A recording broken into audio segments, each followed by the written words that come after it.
Thank you. It is truly an honor to be here.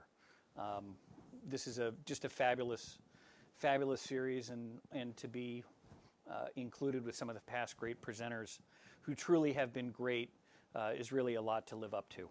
So I appreciate your misplaced confidence in my ability to deliver this evening. I also want to apologize in advance. I've got asthma, and I've taken every medication that you can possibly take for it, but the pollen is brutal. So hopefully we won't be coughing too much tonight. So the topic of my talk tonight is talking about the evidence of things unseen. And really, this is what intelligence analysis is all about. And trying to figure out what our adversaries, opponents, or people just don't want us to know. And how do we find that out? And what are the mechanisms that we in the United States use to do that? And we really break it down into two different ways of examining that particular question. We look at it domestically, and we look at it abroad. My role, both in terms of my role in the Navy and some of the things, I am restricted to looking at things abroad. In my role as a department chair and looking at security programming and security studies, we did extensive studies on what happens domestically. So tonight we're going to look at both of those, and we're going to talk about how we know what we know, what some of the challenges and opportunities around that are, some of the things we've gotten right, some of the things we've gotten wrong, and some of the things that we can do to move forward and really progress and do much better in the future. So as I said earlier, again, I talk for a living. So please, if there's a question or if there's something you want to know, please ask. It's much better for me if I'm talking to the things that you want to know about. Trust me, I can fill as much time as they give me, but I'd much rather take your questions, and I'm sure there's a limit to how much you all want to hear me talk anyway. I will also begin by setting the bar very low, and that is I am not funny. I am not amusing, and I am not humorous. In fact, my feeble attempts at humor earlier, that's about as good as it gets. So please just kind of reset your entertainment level to that. And if you do that, I think we'll all have a much better time. So what I'd like to start with is talking about what happened in the wake of 9/11. And 9/11, I remember exactly where I was, as I'm sure you all do, where that was. I was teaching in Bethesda, Maryland, and I was teaching at Walt Whitman High School. And I saw the news of, some strikes on the Twin Towers, and I thought, well, this doesn't look good. And I was right. And then I looked out my classroom window. And as I looked out my classroom window, I noticed two things. One, smoke on the horizon where we hadn't seen smoke before, and that was coming from the Pentagon. And two, there were no contrails. There were no planes in the sky. Everybody had landed immediately. At that moment, as the news was coming on and announcements had been made, I said to my students, what do you want to do? I was teaching high school at the time. And one young lady said, Mr. Gruber, can we just have class? I said, okay. Any particular reason? And they said, yeah, because if we change what we do, whoever it is that did this wins. And I don't want them to.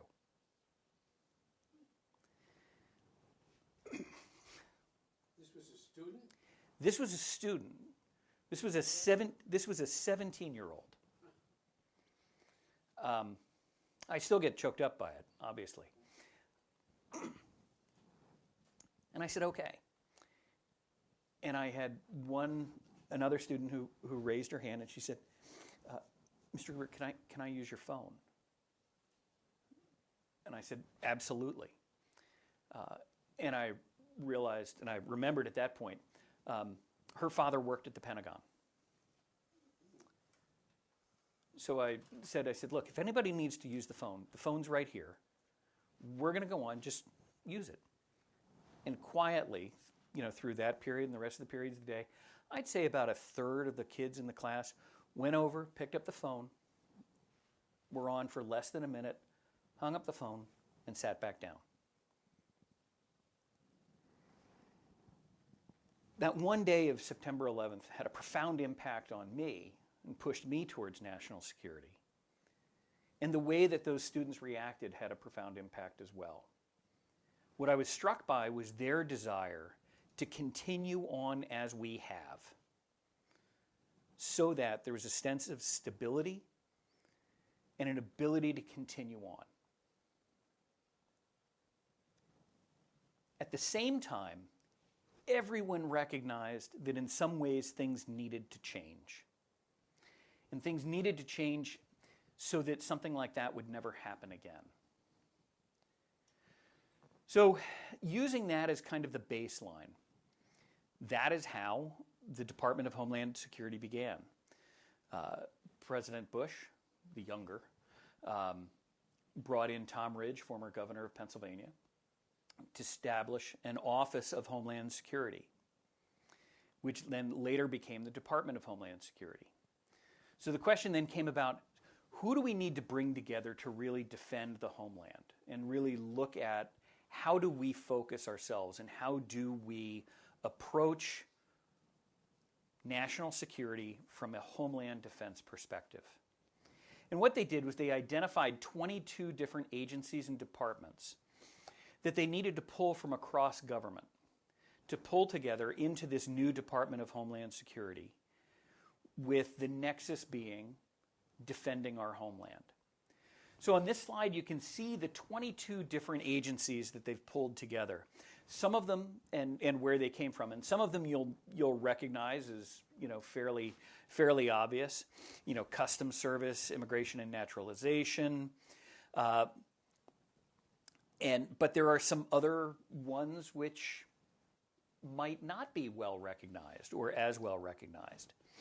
So, for example, if you look at the National Domestic Preparedness Office, that was part of the FBI.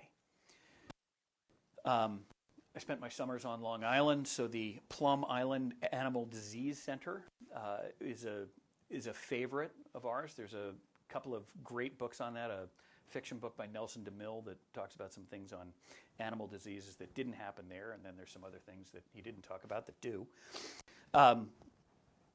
But the Federal Computer Incident Response Center, Energy Security and Assistance Program, the Secret Service, the Coast Guard.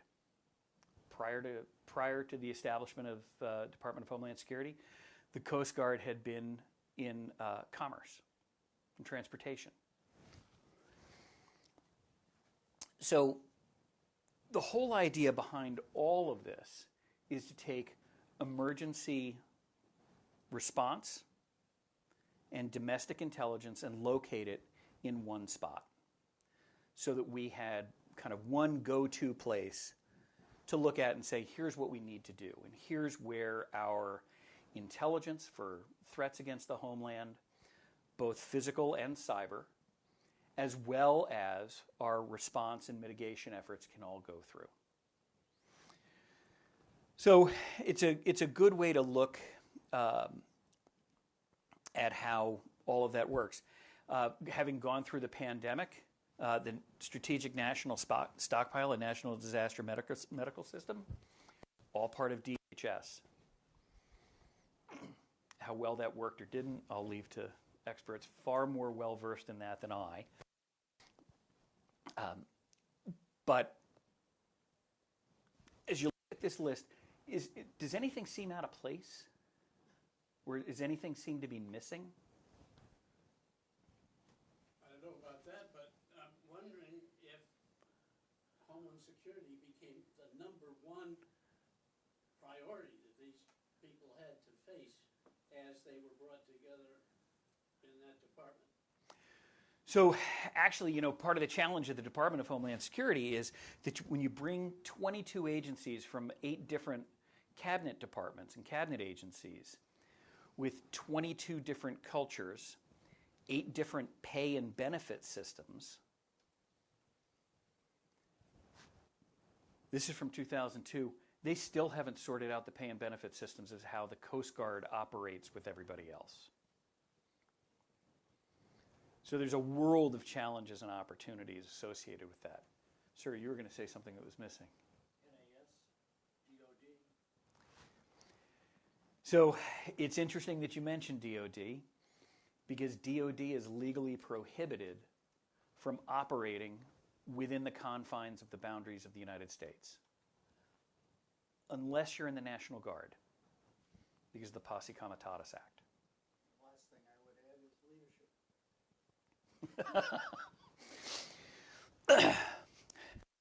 leadership. Leadership is always a challenge. There are jokes about how do you know when a cabinet secretary is coming into a room? Like, don't worry, his ego gets there 5 minutes before he will. You'll know. Leadership is a challenge. To toot my own horn just a little bit, there's I would say a great book, but there's an okay book called Leader Development Deconstructed, which actually looks at the different ways in which leadership can function, both well and poorly, especially in a situation such as this, where you're bringing together such disparate groups. Anything else missing? Yeah. Yeah, the Army, the Navy, the Air Force. That's going to be DOD. We can't operate domestically. Really? I am, as a naval officer, I am legally prohibited from collecting any information on a U.S. person, which now includes corporations. Does that include non-citizens? Non-citizens within the borders of the United States, yes. How about cybersecurity? So cybersecurity is interesting, and what a great question. So cybersecurity is fascinating because cybersecurity exists in kind of this nether realm, because cyber attacks, they say, oh, it's a cyber attack. It's not really anything. Well, the last time I checked, electrons were matter. So it's a physical attack, just in a different form. So that, how that functions is very, very different. Cyber attacks that originate outside of the boundaries of the United States, yes, NSA, 10th Fleet, those organizations can absolutely engage in both detecting and preventing attacks there. But if it happens within the U.S., they can't. There's also nothing there about electromagnetic threats. Like there's an atomic bomb going off at high altitude and destroying all of our electronic systems. Yes, and that's going to be the National Infrastructure Protection Center. Energy Security and Assurance Program is going to have something to do with that as well. The primary threat from an airborne nuclear device is not domestic in nature. So that, as a... We may do a bunch of things really poorly, and we do. I mean, there's stuff we're really, really bad at. I'm not going to tell you what it is, but we're really bad at some stuff. But one of the things we're really, really good at is keeping track of where all our fissile material is. Like, we're really good at knowing where everything is. And we're going to talk about why in a couple of slides, because that's kind of fun too. The other areas come to my mind, biosecurity and the banking system. So, Treasury Customs is going to have something to do with banking, and where was the other one? Oh, and the Biological Weapons Defense Analysis Center as well. So a lot of other things. I do this exercise with my students at the university level as well. And I would like you to know that you all have done the exact same thing that every one of my graduate students has done, which is failed to identify the FBI on this list as something that is missing. No, that's part of the FBI. The National Infrastructure Protection Center, that's an office. But if you look at the FBI, they actually have a domestic intelligence mission. Isn't that domestic? That is domestic. And DH, In terms of this group? these are all domestic. Okay. These are all domestic. So FBI is not on this list. So if you've read the 9/11 Commission report, which, by the way, is a fascinating read. Well, again, I'm a giant nerd. So for me, it really is a fascinating read, and it's fun to read because it's fun to read where things happened. What were the timelines? What were the communication failures? What didn't work? And a consistent thread is one of the things that didn't work was information sharing within the FBI. And the only group that was not touched or recommended substantial changes in the 9/11 Commission report was the FBI.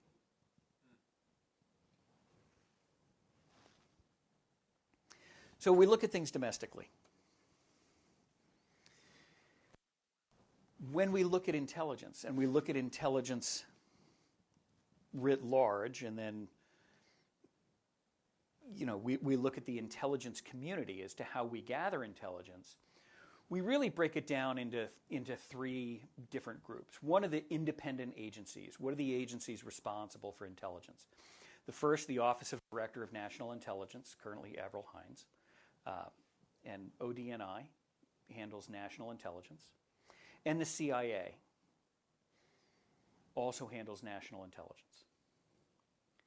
The second group breaks down to the 9 DoD elements: Department of Defense, the Defense Intelligence Agency, the National Security Agency, National Geospatial Intelligence Agency, the NGA,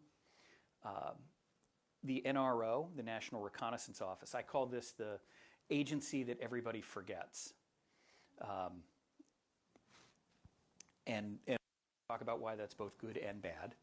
And intelligence element of DoD services, the Army, Navy, Marines, Air Force, and the Space Force. There are elements of other departments and agencies. So the Department of Energy has an Office of Intelligence and Counterintelligence, and they're primarily tasked with knowing where every minuscule piece of fissile material is and who's trying to get it. The Homeland Security's Office of Intelligence and Analysis, who's trying to get into the country and who inside the country is trying to do us harm from inside. Coast Guard Intelligence, I got to tell you, as an aside, I think Coast Guard is one of the most underrated agencies out there. They do more with less every day than most people can possibly understand. And their Coast Guard Intelligence group is just spectacular. The FBI, the DEA's Office of National Security Intelligence, looking at drugs, drug trafficking. Huge emphasis right now on fentanyl and fentanyl precursors and how they are moving transnationally and getting into the United States, where they're coming from, where the precursors are happening, where the manufacture's happening. They're very good at that. The States Bureau of Intelligence and Research, and, since you mentioned finance, Department of Treasury's Office of Intelligence and Analysis. So 18 organizations looking specifically at intelligence, both domestically and abroad. These 9 elements right here, DIA, NSA, NGA, and the DoD services, strictly limited to abroad. They cannot operate inside the United States.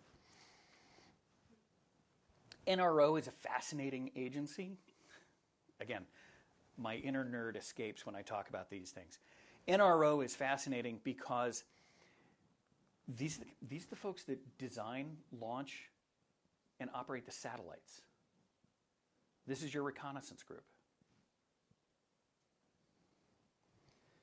So everybody's like, oh, the CIA does all of this, the CIA does all of that. There are all these great pictures. Where do you think those pictures come from? They come from NRO. They come from NGA. So it is kind of neat. So any questions about these? Yes, ma'am. My question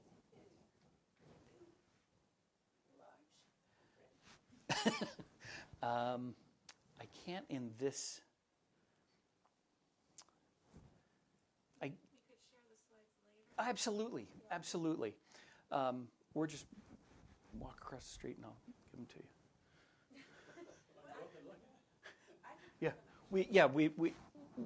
I can make them. Unfortunately, I can't do it right now in the presentation, but we can make them. We can make them bigger, and the library will have the slides available as well. So, the title of my talk was "The Evidence of Things Unseen." So what I wanted to spend a little time on to start with was, what do we see? What are the things that we do see? What do we know? What can we observe? And the way that we do that are what we call the INTs, I-N-T-S, the intelligences. And what we did is we've broken this down into 8 different disciplines of intelligence, of trying to find out information. So, in a minute, and we'll talk about these as well. The first we talk about is human. And everybody who knows the DoD knows we love our acronyms. We talk about TLAs, which are 3-letter acronyms, and ETLAs, which are extended 3-letter acronyms. Thank you. I'm so glad I told you I wasn't funny. So that's okay.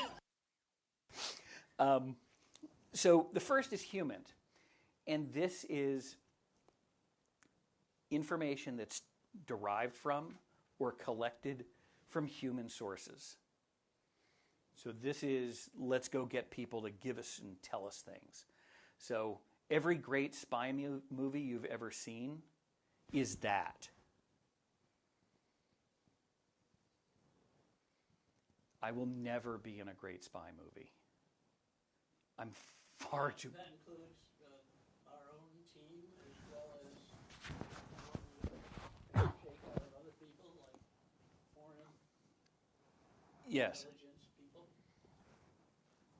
So intelligence or any information that we derive from a human source, that we get from a person, comes from human. Now, there's some challenges with that, and challenges and opportunities. The opportunities are people can give us really great information. The challenge is, why are they giving it to us? What's their motivation? What do they want?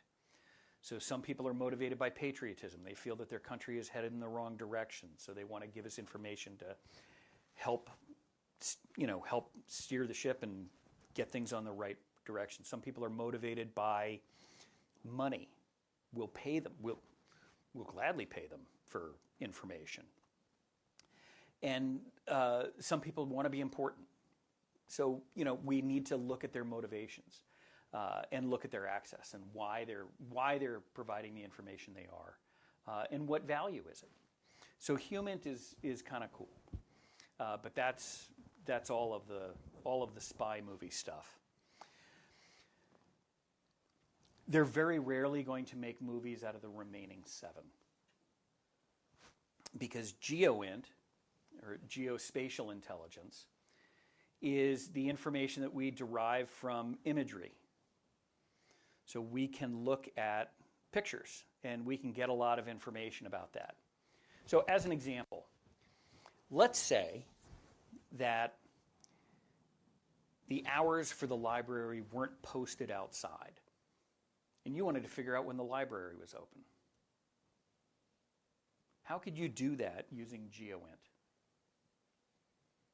Cars in the parking lot. Exactly. Look at the cars in the parking lot. When are there cars? And people, cars, yes, but so you can look at cars. When are cars in the parking lot? The library is likely to be open then. When are people coming in and out? That's when it's likely to be open.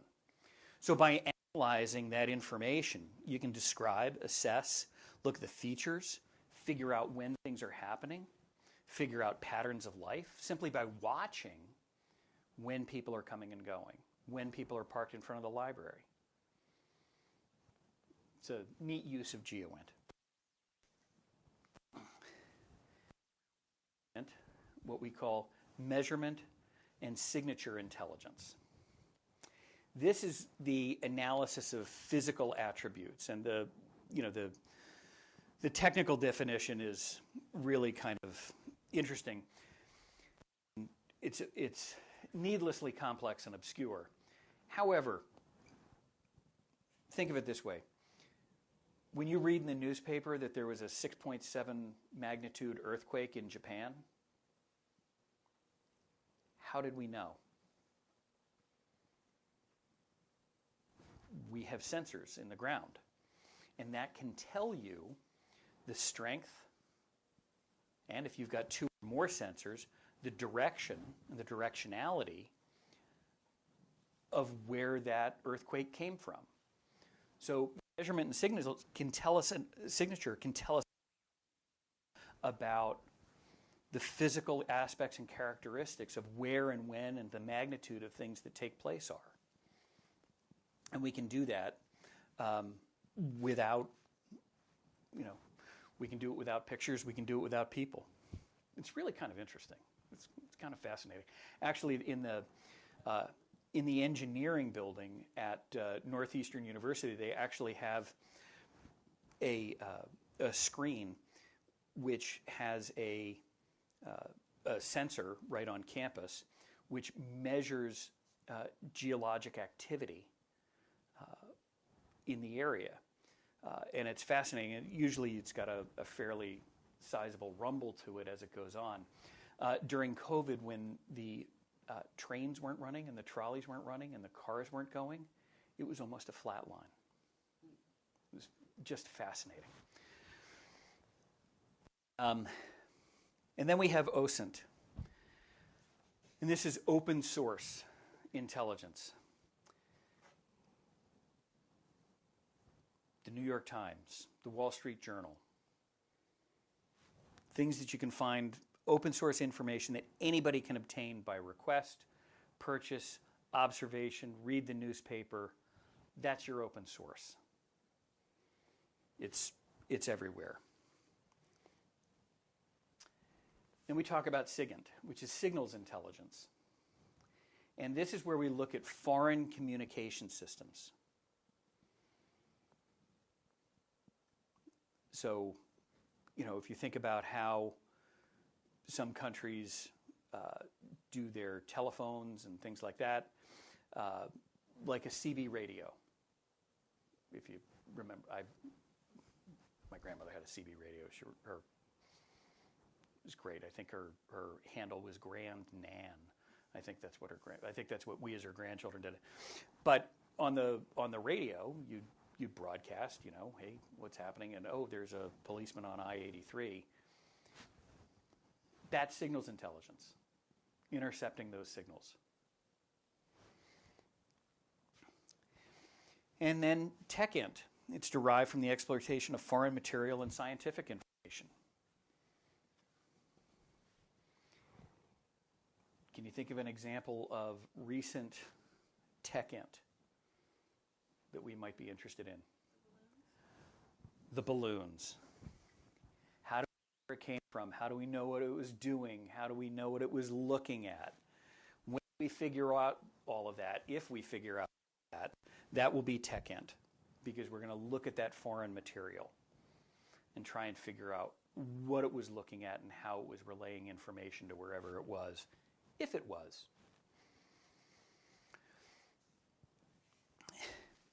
And then we have, I think they were really starting to really scratch the bottom of the barrel as they were coming up with more acronyms. Cybint or DININT, it's cyber and digital methods. So, does anybody have Gmail?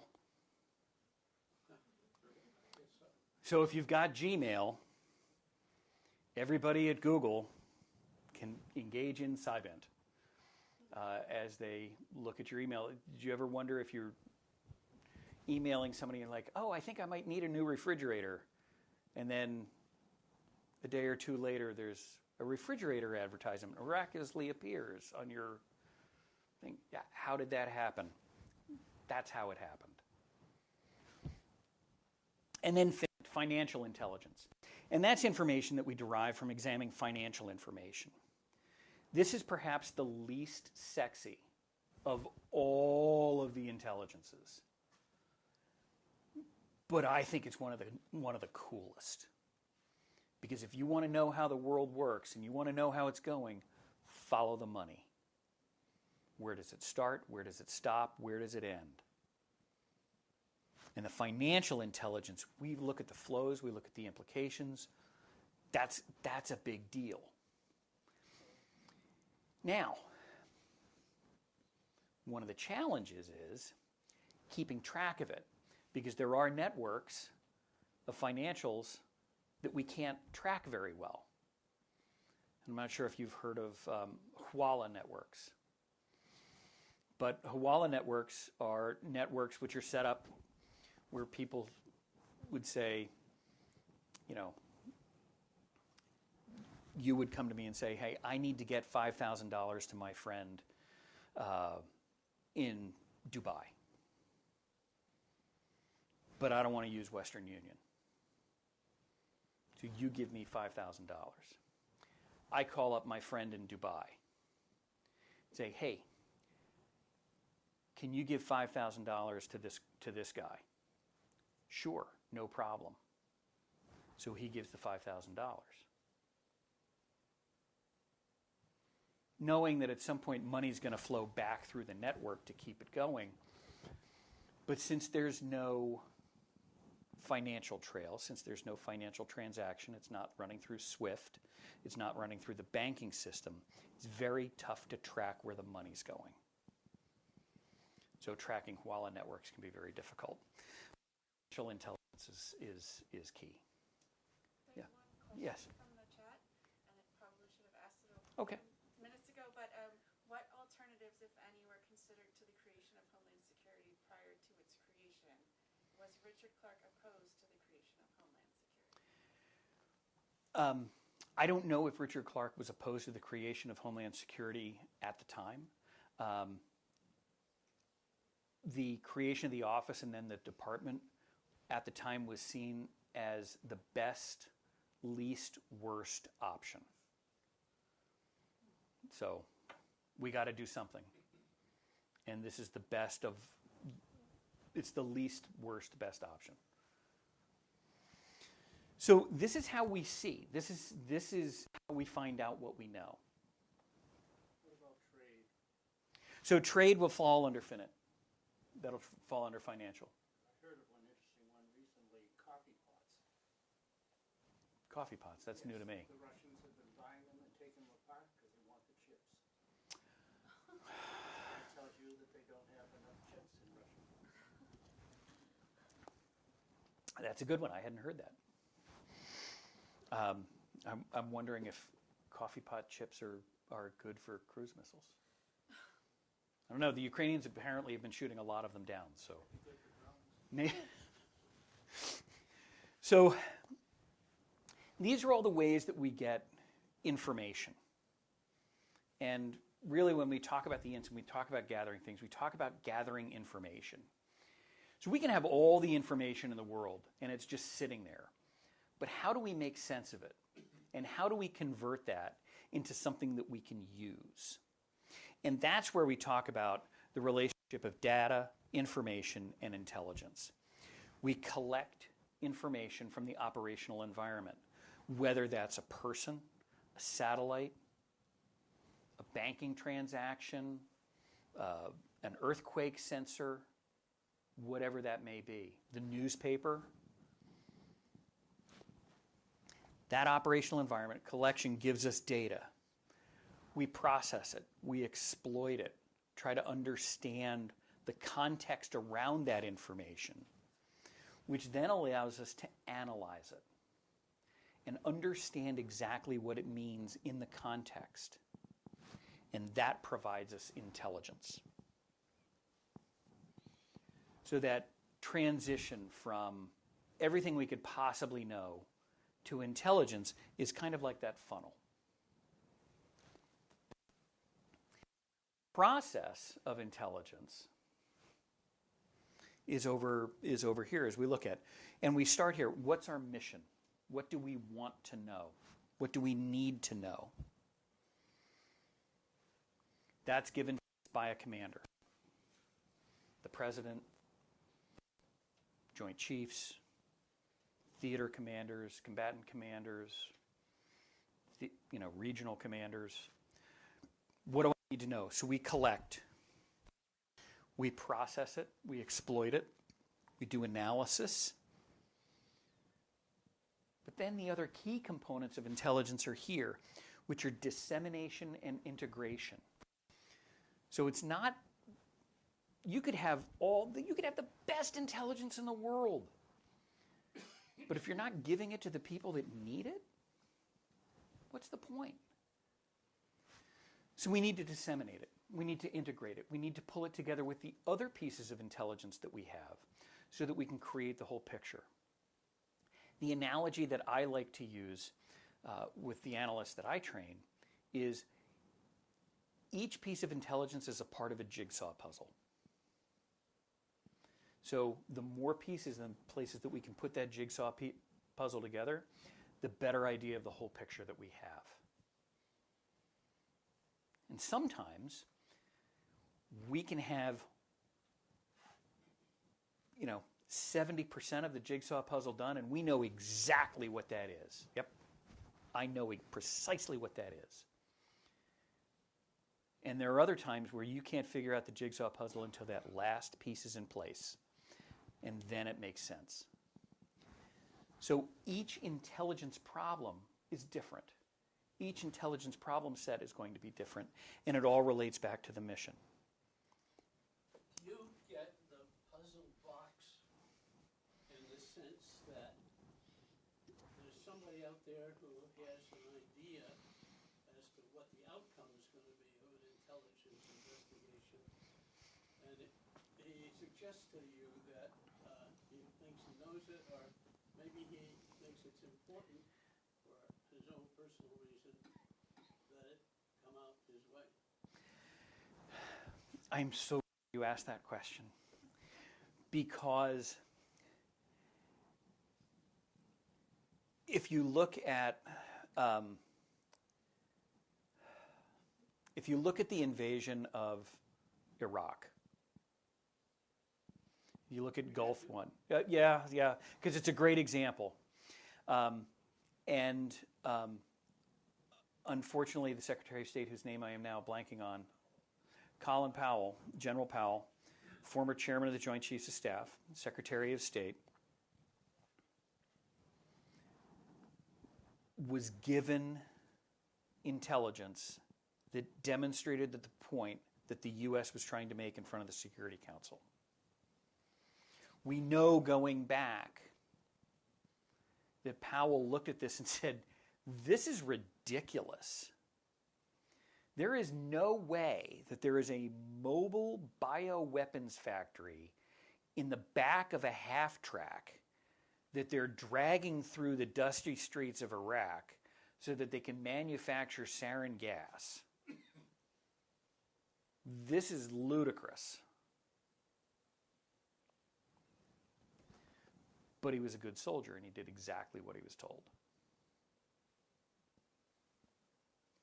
It's because of intelligence failures like that that the mantra that we use is, What story does the data tell?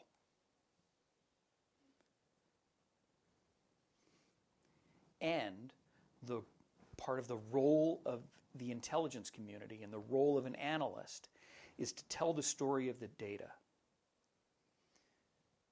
There have been times where the data doesn't match what they want. So I'll tell you a little story. So I was forward deployed, and I was tasked with a particular product that I had to put together, and took a couple of weeks. I coordinated with, I think, every office or agency that had a 3-letter acronym or an extended 3-letter acronym, I called. I got every piece of information that I could. Put it together. The data told a story. So I'm giving my briefing. And I'm briefing the admiral and the general. And at this time, I was a lieutenant, younger lieutenant. Well, I mean, I joined the Navy at 40. I don't know how young a lieutenant I could be, but that's a different story. But I'm giving this briefing, and I could see that there was this Army colonel who was shaking his head. No, absolutely.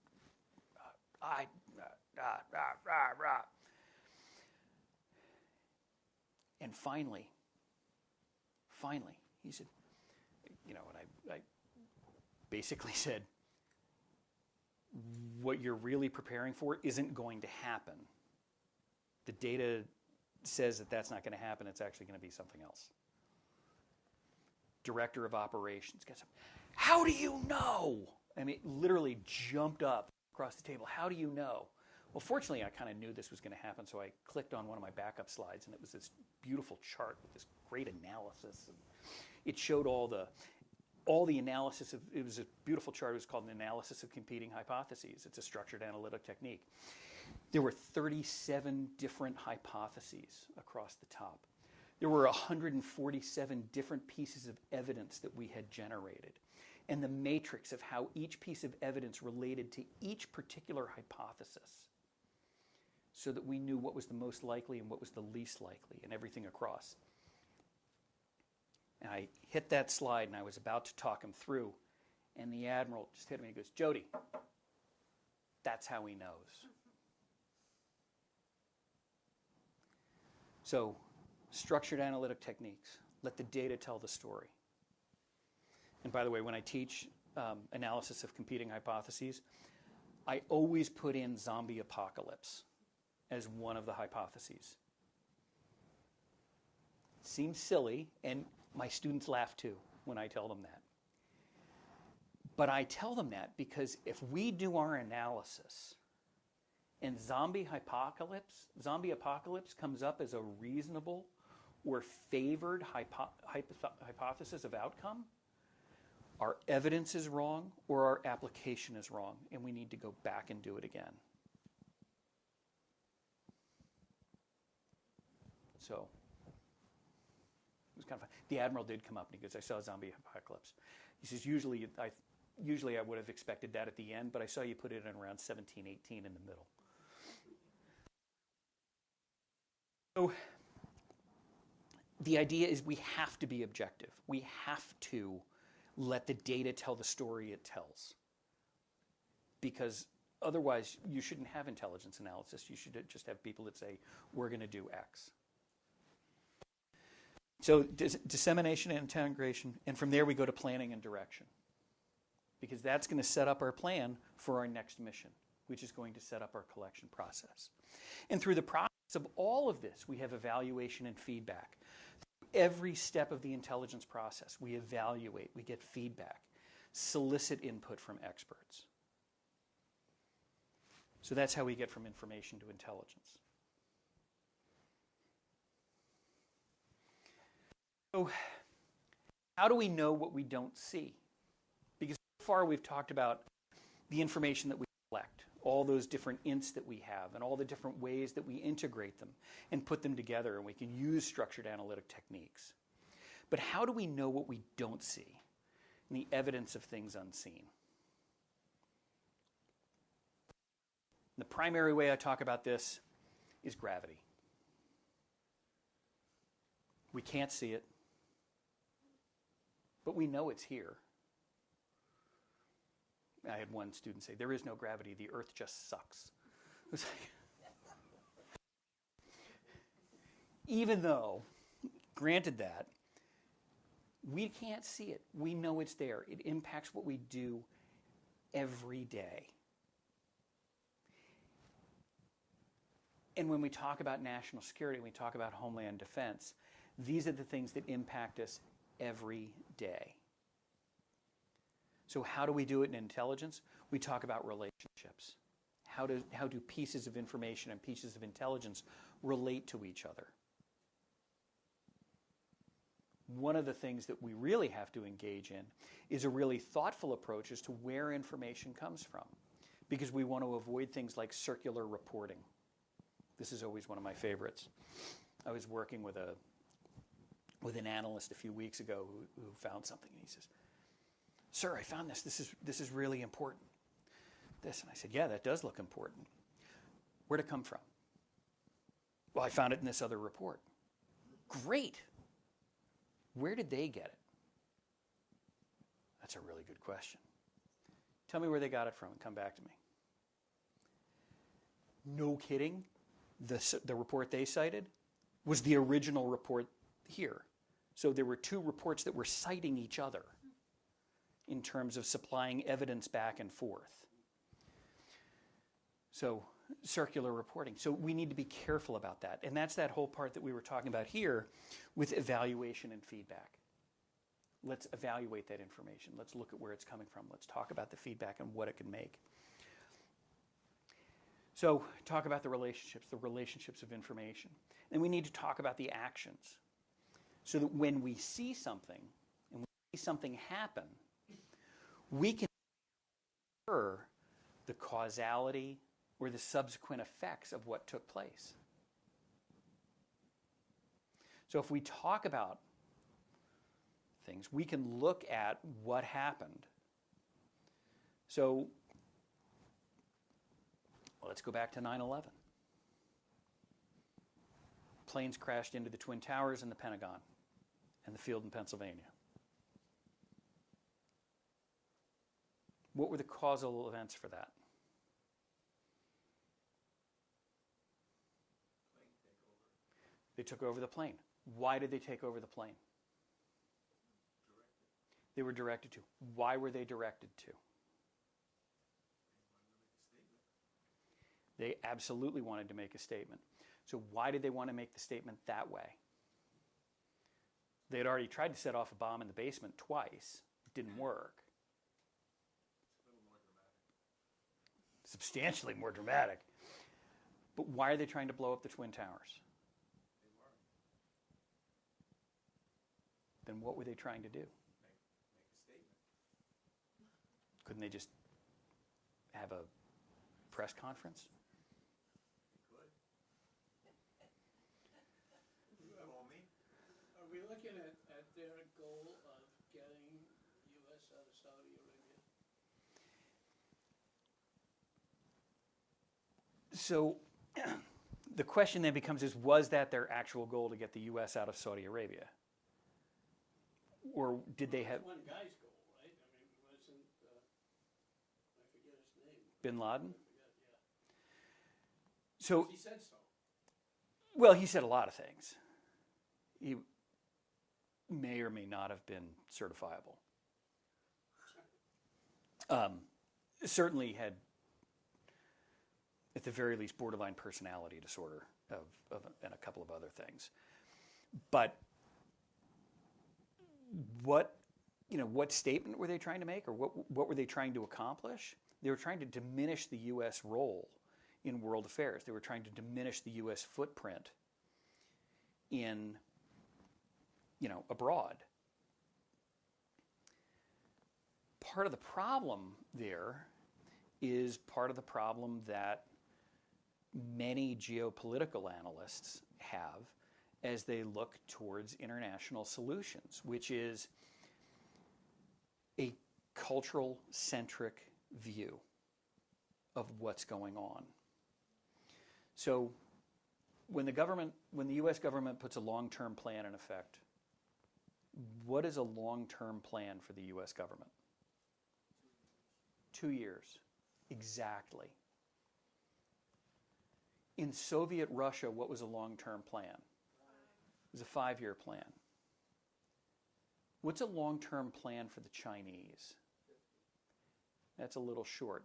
It's 100, 50 to 100 years. So think about that for a minute. The cultural centrality of what they were trying to accomplish was rooted in a Middle Eastern view of, if we hurt you, you will go away. Culturally, the U.S. wasn't going to go away. The U.S. was going to say, oh, no, I don't think so. But culturally, they didn't understand that. Similarly, if you look at what's taking place in the South China Sea, what's happening in the Spratly Islands and the Paracel Islands in the South China Sea? They're establishing sea control. And how are they doing that? They're building islands. Do you know how long and how much view you need to have to say, I'm going to build an island in the middle of nowhere so that I can put a 15,000-foot runway on it and a deep water port, then claim it as my territory, and then I'll build a couple of others so that I can have contiguous islands within each other and expand? The amount of planning and the ability to stay directly focused on that goal, that's long-term planning. We do that sometimes. We planted an American flag on the moon. We did. We did. 61, and when do we get it there? 69. 69, right. When was the last time we were there? 69. 72. Okay.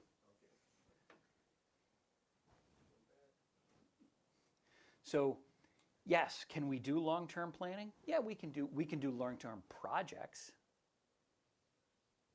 But that's long-term planning.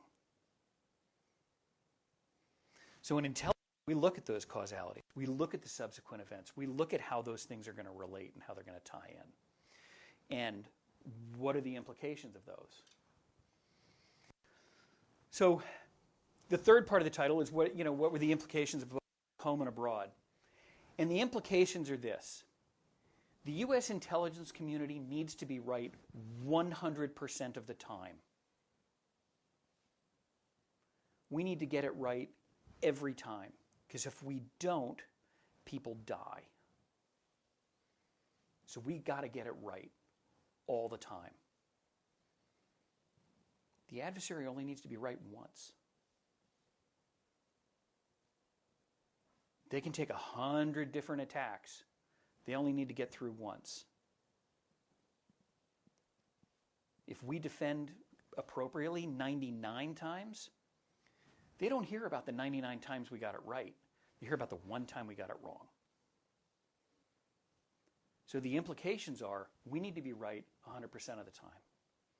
So we look at what are the things that we need to focus on domestically? We need to focus on domestic terrorism. We need to focus on supremacist groups, misinformation and disinformation campaigns. Unfortunately,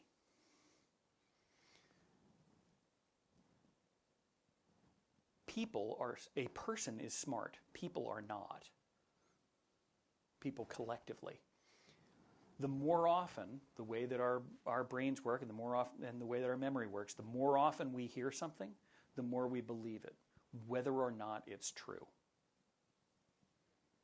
And that is the heart of misinformation and disinformation. Misinformation, we're just not going to give you everything we know. Disinformation, we're going to intentionally lie to you. Abroad, we look at adversary intentions. What do they want to do? What do they want to do to us? What are their capabilities? What can they do to us? And that's a lot of what intelligence does, is look at what can they possibly do. What are the foreign projections? How can foreign adversaries project into the United States? How can we understand their intent?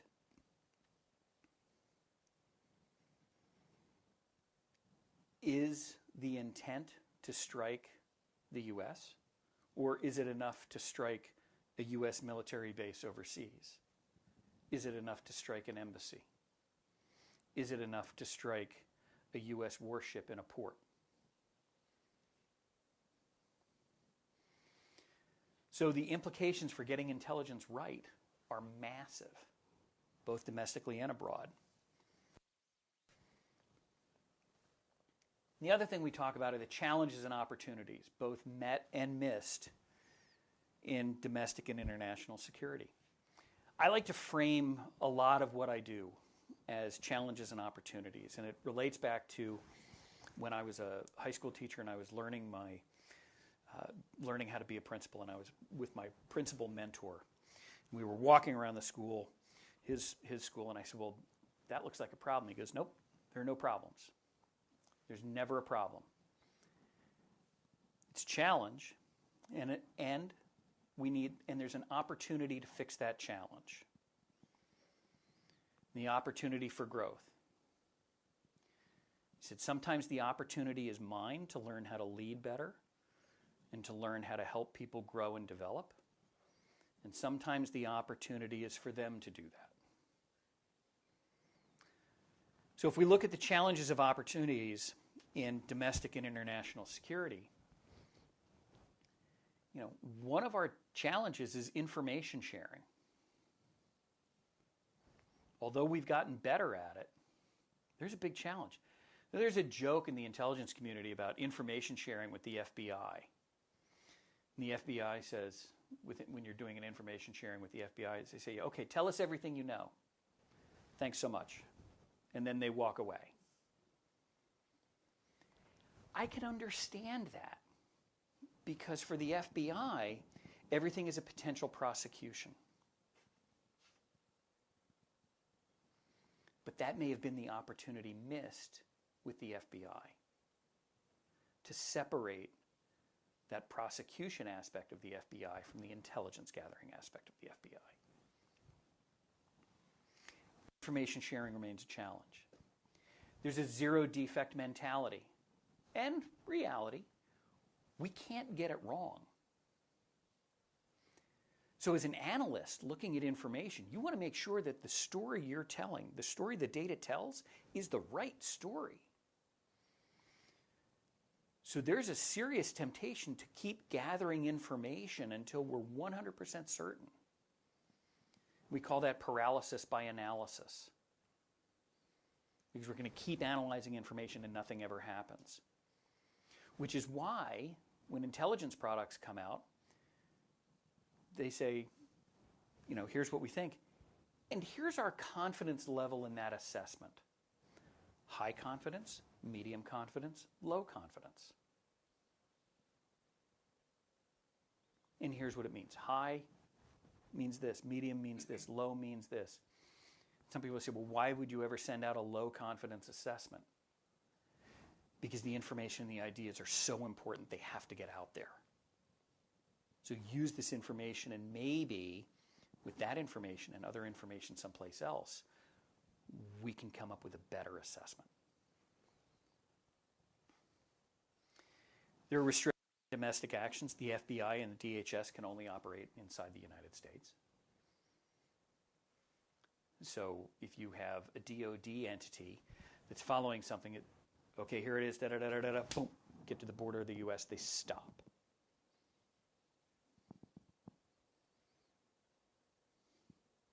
How do we get that information through? And then other challenges are like the individual from Joint Base Cape Cod who's been in the news of late. I had a different word there. My wife encouraged me to change it, so I did. But that has made things more difficult for the intelligence community. Because you have one 21-year-old who's, on his Discord server sharing information. What would you do with all the information that's out there?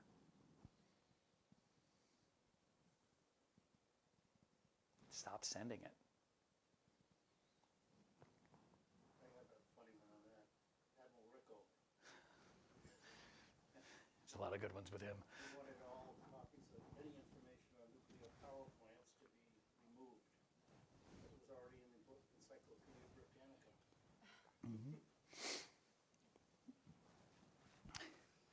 So what are our opportunities? Because those are some serious challenges. So our opportunities are to increase the information environment.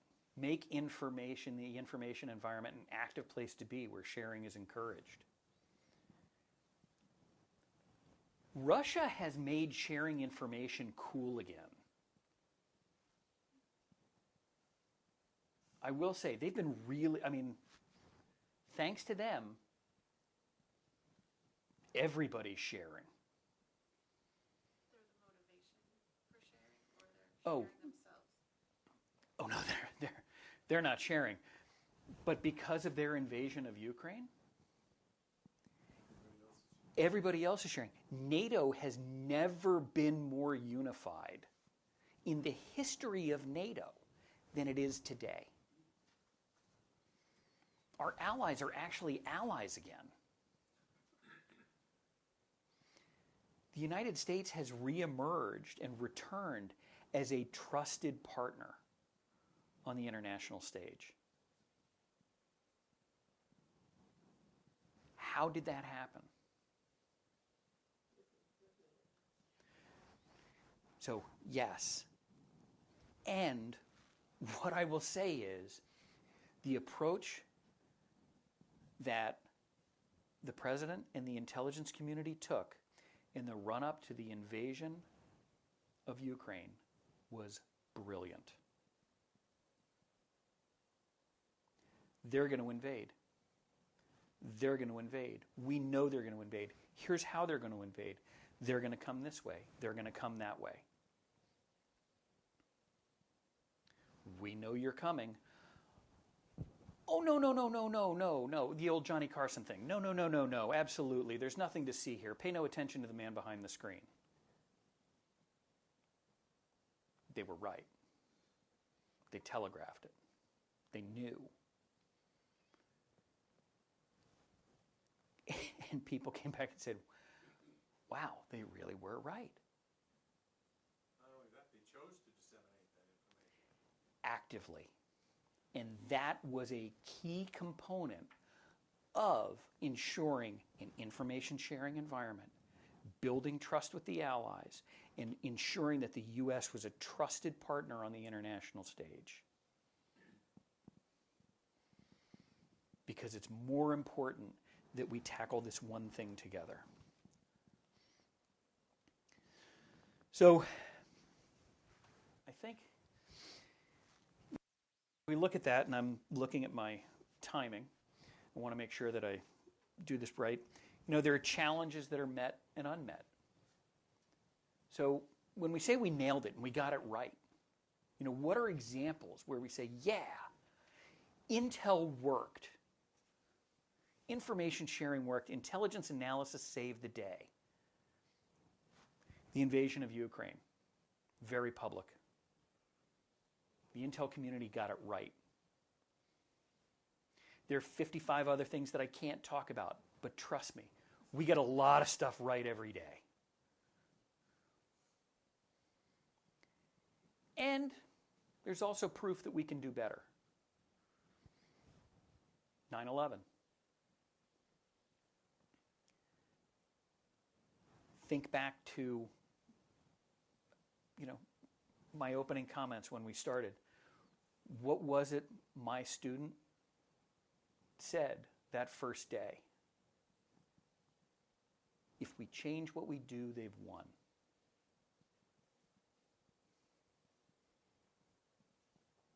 So to some extent, they've won.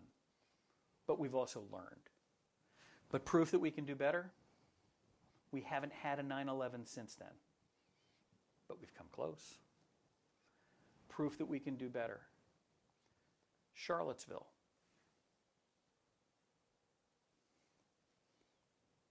Proof that we can do better. The insurrection at the U.S. Capitol. We can do better. Intel can do better. We do a lot of things really well every day, but there's still an opportunity for us to grow and be better at what we do and how we do it. On the positive note, I firmly believe that today, May 9th, 2023, the U.S. and the world is a safer place than it was on September 11th, 2001. We have a better set of analysts. They're better trained. They're better focused, and they let the data tell the story so that the true story is the one that's being told. So I think we're in a great space. Yes, sir. Do you think the insurrection at the U.S. Capitol was a information failure? Partially. Partially, that wasn't the probability of what was going to happen was not properly reported and analyzed? As we look back at what was available at the time, I don't think anybody understood the scale of what could be happening. Certainly some of the precursors and some of the information was there, but the scale of what was going to take place was nobody knew or fully appreciated. Could we have approached that information a little better? In retrospect, as a lesson learned, absolutely. And we learned a lot then about different ways that ultranationalist groups domestically communicate and how they operate and what they're doing. I mean, there are militia groups that have incredible weapons caches. The Second Amendment was written for the National Guard, not for, West Virginia White Pride or whatever the group is, the Proud Boys or whatever they are. It's not, the Second Amendment was not written to protect their rights. But the Ninth Amendment was. True. So, anyway, with that, I want to thank you all very much for your time. If you have any other questions, happy to answer them. Thank you.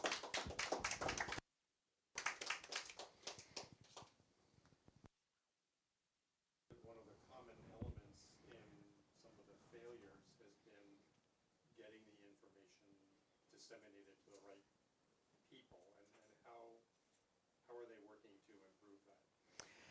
So again, that's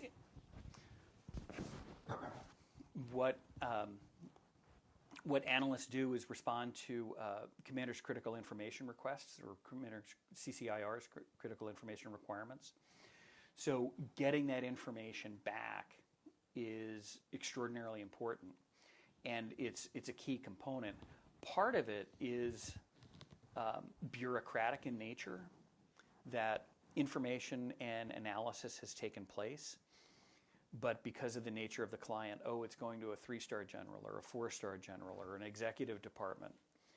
We need to make sure it's been reviewed by this person, and then that person's boss has to look at it. And then, as you increase the number of stars on someone's shoulder or their executive authority to look at that, everybody wants to make sure it's okay and it doesn't contradict anything else. And we got to make sure. And instead of paralysis by analysis, you get paralysis by bureaucracy. How do you break that down? Establish shortcuts. Establish analytical cells which report directly to those decision makers, so that yes, they can get that information through a longer path, but they're going to get immediate information from a shorter path, so that they have information from which they can operate. it's a challenge. It's a big challenge. Frivolous question. There are no frivolous questions. This is, what spy TV show or movie do you enjoy or think is ridiculous? They're all good. I'm enjoying the Jack Ryan stories. That's a good one on that's Amazon Prime. So that's good. I thought Enemy of the State was funny. Funny? Well, you can't do any of that. So yeah, it was hysterical, but it was amusing. So I think those are some of the really good ones. Any other question? You suppose that the January 6th event, part of why it happened was that it just took too long to do the analysis. You have the information, but you only have hours to react.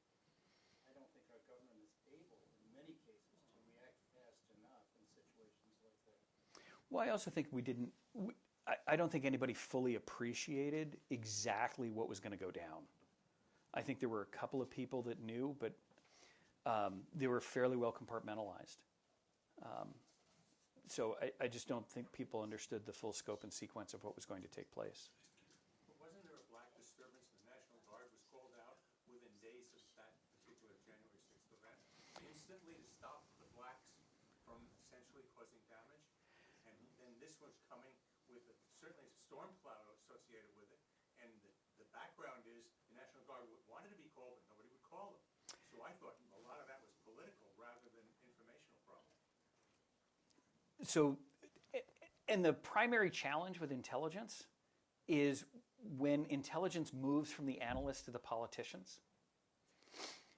We can just tell you what we know, why we know it, and why it's important. Unfortunately, it's up to the politicians to take it from there. What I will say is that in the days following January 6th, it was actually the Massachusetts National Guard that was providing security of the Capitol for the months afterwards. And they were really good. So, otherwise, thank you very much.